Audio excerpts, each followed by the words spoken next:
రాజకీయ రంగంలో ఎన్ని ఎదురు దెబ్బలు తిన్నప్పటికీ సినీ రంగంలో తాను రారాజునని తాను నటించిన చిత్రం చూడ్డానికి జనం గుంపులు గుంపులుగా తరలివస్తారని ఖైదీ నెంబర్ 150తో చిరంజీవి నిరూపించారు. ఇంతకాలం చిరంజీవి పని అయిపోయిందని, మెగా ఫ్యామిలీ నెమ్మదిగా ఆధిపత్యం కోల్పోతుందని అనుకున్న వర్గాలన్నిటికీ షాక్ ఇచ్చారు.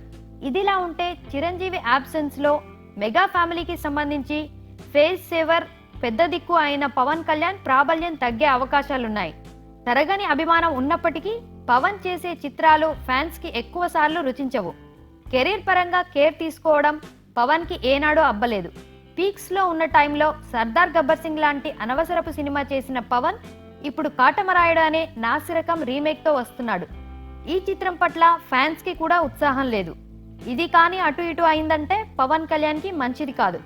అన్నయ్య రాకతో ఇంతకాలం అన్కండిషనల్ సపోర్ట్ ఇచ్చిన ఫ్యాన్స్ కూడా అటు వెళ్లే ఛాన్స్ ఉంది.